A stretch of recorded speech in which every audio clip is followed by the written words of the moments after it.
mother-in-law handed me an eviction notice at my own kitchen table, 3 days after my son's funeral. She called it a transition plan. I called it what it was. My name is Leonard Ashworth. I'm 64 years old, and I've lived in this house since before my son knew how to walk. What happened in the weeks after we buried him taught me something I should have known decades ago. The people who mistake your silence for weakness are always the most surprised when you finally speak. Let me take you back to the beginning, because the beginning matters. My son, Nathan, died on a Tuesday in late October. Black ice on the Trans-Canada, just west of Thunder Bay. He was 41 years old. He'd driven that stretch 100 times for work, and then one morning he didn't. The OPP officer who came to my door was younger than Nathan. I remember thinking that while he was talking. I don't remember much else from that conversation. What I remember clearly is my daughter-in-law arriving at my house 40 minutes later, still wearing her work blazer, already on her phone. She didn't hug me. She sat down at the kitchen table where Nathan and I used to play cribbage, opened her laptop, and started making lists. "The funeral home," she said. "We need to call the funeral home. We." As if she were doing me a favor by including me in the word. Her name was Sandra Kowalczyk before she married Nathan, Sandra Ashworth after. She worked in commercial real estate out of an office on Bay Street in Toronto. She was efficient. She was composed. She was, as I would come to understand, already calculating. Nathan and I had always been close in the way that quiet people are close. Not a lot of words, but a lot of understanding. He'd grown up in this house, in Sudbury, in a neighborhood where the birch trees came right up to the back fence and the winters lasted 6 months and nobody complained about it because that was just how it was. He moved to Toronto for work in his late 20s, met Sandra at a conference, and married her 3 years later. They had a good life. I never interfered. When Margaret, my wife, passed away from cancer 4 years ago, Nathan started making the drive up from Toronto more regularly, not every weekend, but enough. He'd help me with things around the house. A leaky Eviction, a stretch of fence that needed replacing. We'd sit on the back porch in the evening and talk. Or not talk, depending on the night. Sandra came occasionally. She was always polite. She was always somewhere else in her head. After the funeral, which Sandra organized with the same crisp efficiency she'd applied to everything else, she stayed for 4 days. On the 4th day, she sat across from me at that kitchen table and said, very calmly, that we needed to discuss my situation. My situation. I asked her what she meant. She said that with Nathan gone, things would have to change, that the house was, of course, part of Nathan's estate, and that as his wife, she was the primary beneficiary.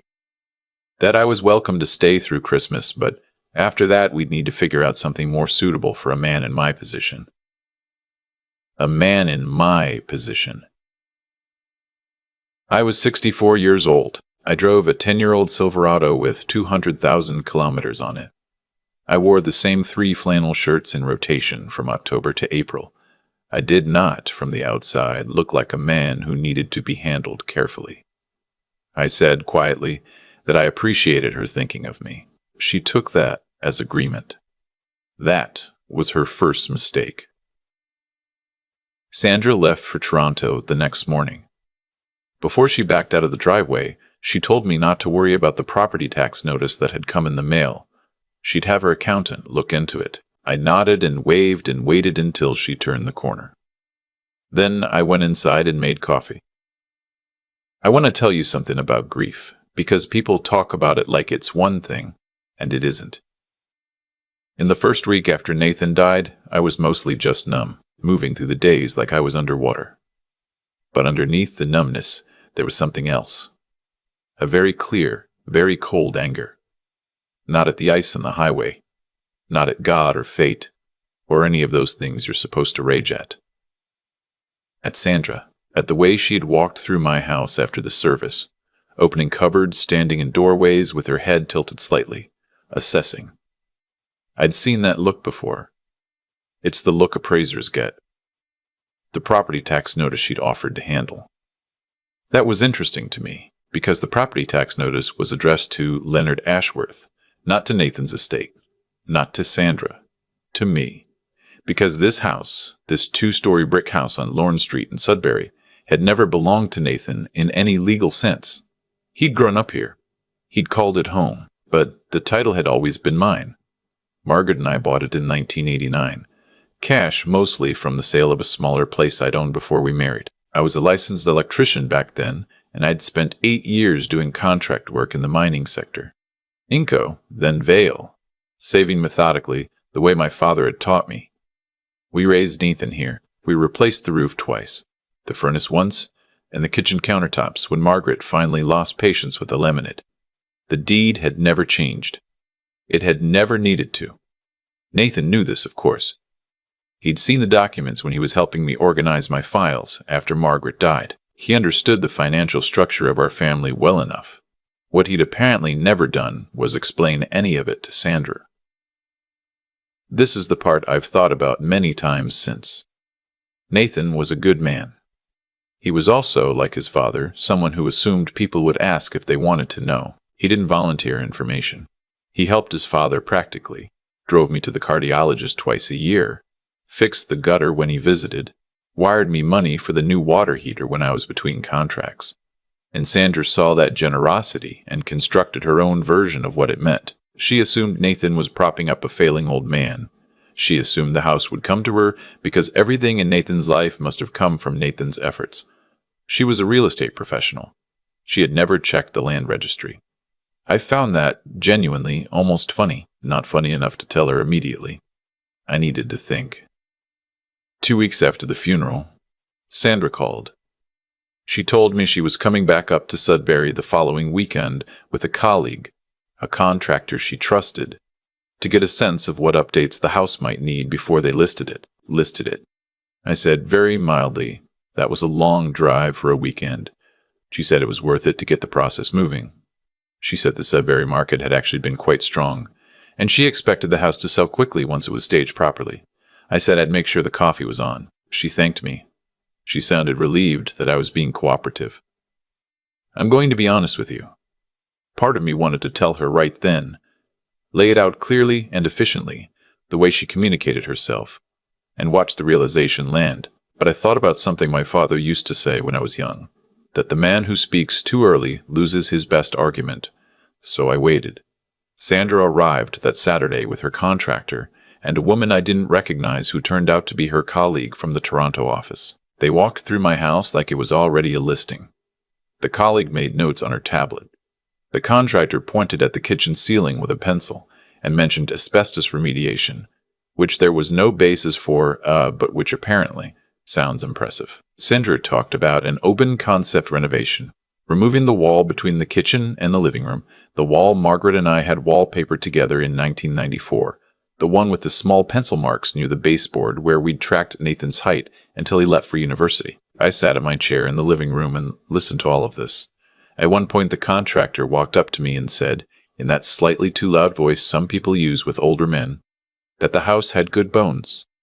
I told him I knew. I'd chosen the bones myself. He laughed like I'd made a joke. Sandra sat across from me before they left. She said she'd been in touch with a seniors' residence in the South End, a newer building, she said, very nice, very modern, and that they had a one-bedroom available in February. She'd spoken to someone there about she paused, my particular needs. I asked what particular needs those were. She said that living alone in a large house at my age was a lot to manage. I told her I'd managed it for 4 years since Margaret passed without any trouble. She said that was different, that Nathan had been there to help. I looked at her steadily for a moment. I asked her what, specifically, Nathan had helped me with financially. She listed things. The water heater, a dental procedure 2 years back.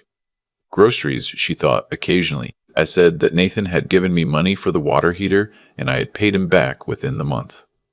That I had paid for my own dental work out of my RRSPs. That Nathan sometimes brought groceries the way you bring someone groceries when you visit, not because they can't afford food, but because it's a kind thing to do on a long drive. Sandra's expression did something complicated.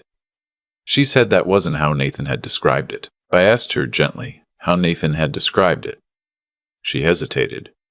She said he'd told her I was on a fixed income and that he tried to help where he could. I am on a fixed income, I said. I'm retired. That's what retired means. It doesn't mean what you seem to think it means. She left shortly after. Her colleague and the contractor had already gone to their car. I watched them back out of the driveway. And then I went to my study. I have a fireproof filing cabinet in my study. It is gray, 4 drawers, and it has sat in that corner since 1997. Margaret thought it was an eyesore. I told her that organized records were a form of self-respect. We compromised by putting a plant on top of it. The plant died in 2003, and I never replaced it, but I kept the filing cabinet. I pulled out the bottom drawer. The house deed was where it had always been, a folder labeled Lorne Street, Title and Purchase, sitting between the folder for the Silverado and the folder for Margaret's estate documents. I unfolded it and read it, though I already knew what it said. Owner of record, Leonard James Ashworth. Purchase date, March 22nd, 1989. No mortgage registered. No co-owners listed. Mine, without complication, for 35 years. Beside the deed folder was another one I want to tell you about. After Margaret died, I worked with a financial planner in Sudbury, a woman named Eleanor Park, who had been handling our investments since the late 90s. Eleanor had helped me restructure things after the estate settled. We'd moved the bulk of our savings into a TFSA and a non-registered account, kept my pension income from my years with the electrical union separate, and organized everything with a clear beneficiary structure. The total, as of the last statement in October, was not what Sandra imagined when she thought about a 64-year-old widower driving an old truck and shopping with a senior's discount card. I sat in my study for a long time that evening. Then I called a lawyer. Her name was Patricia Osei. She had an office on Elm Street downtown, and she had handled Margaret's estate 4 years ago. She was calm and methodical, and she did not waste words, which I appreciated. I brought her the deed. I brought her the property tax records, 35 years of them, all paid by Leonard Ashworth, all verifiable through the City of Greater Sudbury's records. I brought her the MPAC assessment notices, the insurance policy documents, the utility account histories. I brought the folder Eleanor Park had prepared, summarizing my investment accounts, and the registered beneficiaries. Nathan's life insurance came up too. He'd held a policy through his employer, a group benefit, a substantial one. Sandra had already mentioned it to me in the way people mention things they consider settled. She'd assumed she was the primary beneficiary.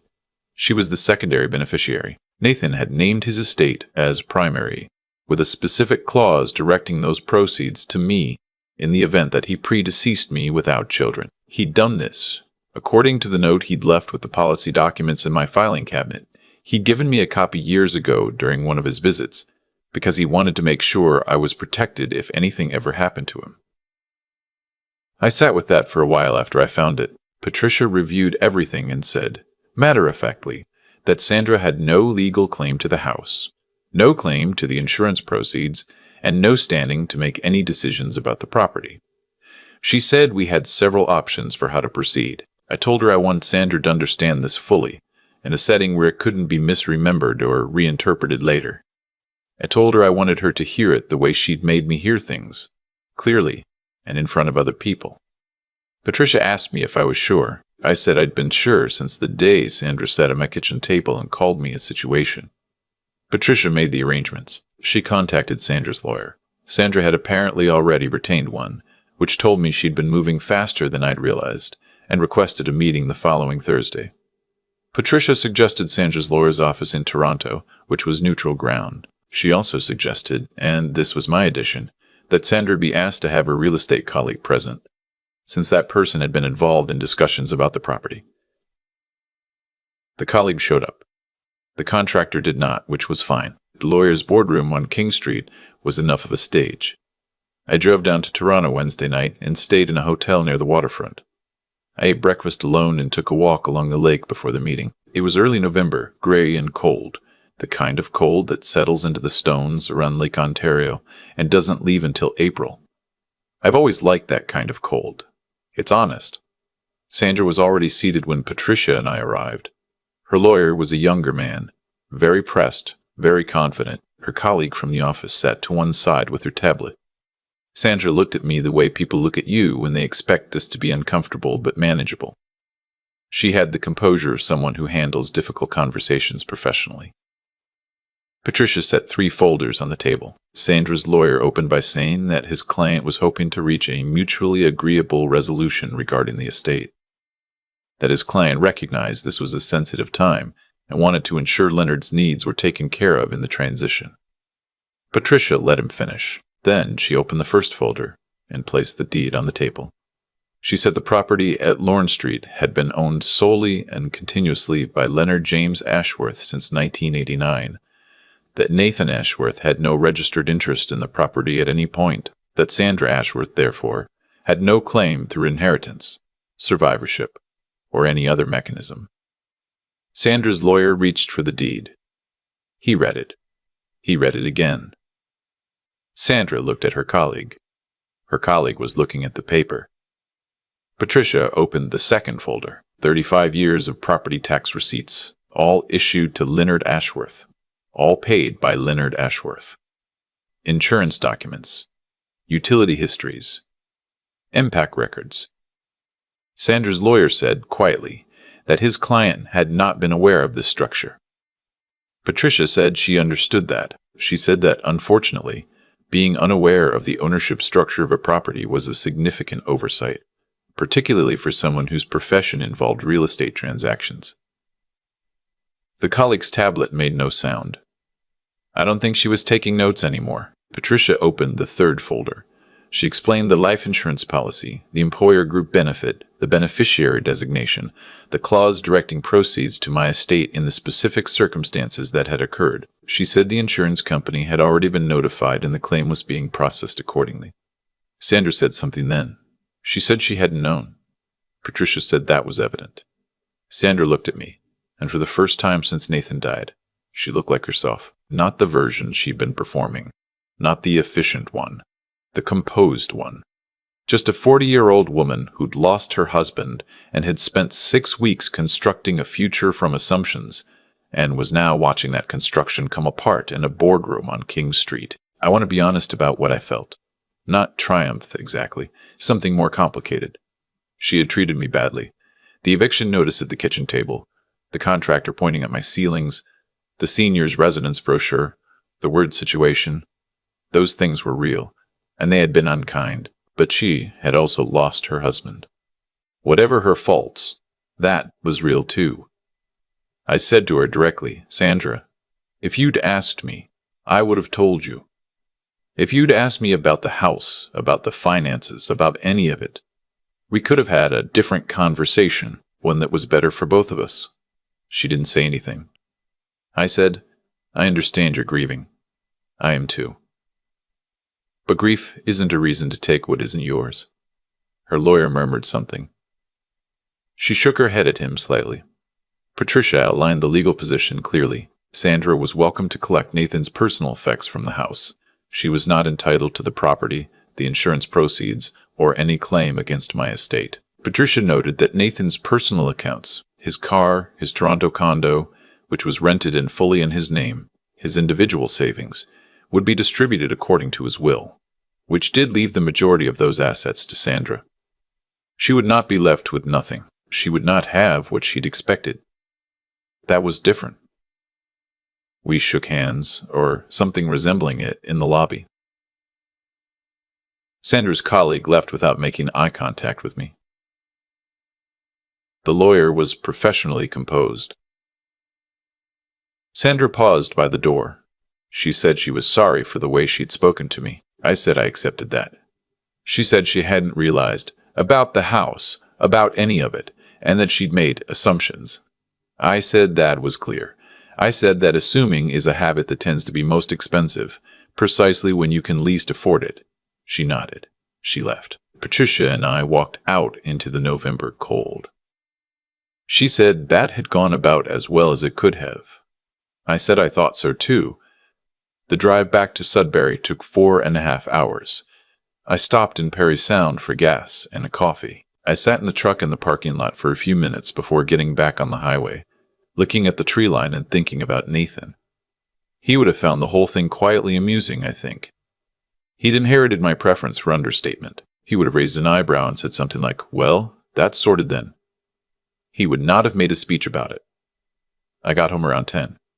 Made toast and tea, sat in my chair in the living room, the one that faces the back window, where you can see the birch trees in the dark, if there's enough snow on the ground to reflect the light. In February, I got a card in the mail. Sandra's handwriting. She'd moved back to Winnipeg, where her family was from. She said she hoped I was well. She said she'd been thinking about things, about Nathan, about the way she'd behaved in those weeks after the funeral. She said she wasn't proud of it. She hoped I could understand that she'd been frightened. I could understand that. Fear makes people do things that look like cruelty, but are really just panic wearing a different coat. I wrote her back, a short letter. I told her I hoped Winnipeg was good to her. I told her that Nathan had spoken well of her in the years before things had become strained. I told her I didn't carry any of it forward. I meant that. But I want to say one thing clearly. To anyone watching this who has been in a version of what I went through, maybe not this exact situation, but something like it, someone who looked at your quiet life and decided it meant you were powerless. Someone who mistook your patience for permission. You are not obligated to make yourself small to make someone else comfortable. You are not required to correct people immediately when they misjudge you, but you are allowed, and I would say you are responsible, to defend what is rightfully yours, calmly, with evidence, in full daylight. Silence isn't the same as surrender. Sometimes it's just preparation. The house is still on Lorne Street. The birch trees are still at the back fence. The filing cabinet is still in the study, gray and unchanged, plant-free since 2003. Some things don't need to change just because someone decided they should. If any of this resonates with you, if you've been dismissed because of your age, your quietness, your old truck, or your flannel shirt, I'd like to hear about it in the comments. And if you know someone who needs this reminder, I hope you'll share it with them. Until next time, I've thought a lot about what I would say if Nathan could hear me now. Not about Sandra, not about the deed or the boardroom or any of it, just I think I handled it the way you would have wanted me to. Quietly. With evidence. Without making it uglier than it needed to be. That's the thing about cause and effect that people don't like to talk about plainly. It doesn't require anyone's intervention. It doesn't need to be orchestrated. Sandra made a series of choices in those weeks after Nathan died, and each one followed from the last with a kind of internal logic that I couldn't have designed if I'd tried. She assumed. She acted on the assumption. She involved witnesses. She put things in writing. She sat across from a real estate colleague and described renovations to a house she had never legally had any claim to. And then the natural consequence of those choices arrived, not as punishment from anyone, but simply as the truth filling the space her assumptions had left open. I didn't do that to her. She did it to herself. I just didn't stop her. That distinction matters to me. I've never been comfortable with the idea of revenge as a goal. It implies you're still working from anger, still letting the other person set the terms. What I did was simpler than that. I stayed patient. I gathered my documents. I found a good lawyer. I chose the right moment and the right room. Those are not acts of vengeance. They're acts of self-respect. The tricky part, and I say this as honestly as I can, is that self-respect requires you to actually know who you are. Sandra could only see what I appeared to be, an older man in a flannel shirt driving a truck with high mileage, living in a house that needed new countertops. She built her entire strategy on that surface. And I understand the temptation. We all read surfaces. The difference is that a person of genuine intelligence learns, early and often, that surfaces are unreliable data. Nathan understood that. He'd watched me my whole life, and he knew that the quiet way I moved through the world was not absence. It was patience. He used to say, when he was a teenager and frustrated with something, "Dad, you never seem worried." And I'd tell him that worry was mostly just imagination, pointed in the wrong direction. Better to point it toward preparation. I'm not a particularly wise man. I'm a retired electrician from Sudbury who kept his filing cabinet organized and paid his taxes on time. But I think there's something in that, in the discipline of maintaining your own house, literally and otherwise, knowing what you own. Knowing what you've built, not needing someone else to validate it for you, Sandra needed the world to see her as capable and in control. And when Nathan died and the structure she'd built around that need started to feel uncertain, she reached for something solid. My house, my money, my identity as a dependent, and tried to make it hers. That's not cruelty in the purest sense. That's fear, moving fast, but fear that moves fast and doesn't stop to ask questions causes damage. And the damage it causes has a way of coming back around to its source. I hope she's doing well in Winnipeg. I meant that when I wrote it, but I also hope she learned something she won't forget, that dignity isn't visible on the surface, that assumptions are a form of laziness, and that the quietest person in the room is often the one who's most prepared to speak.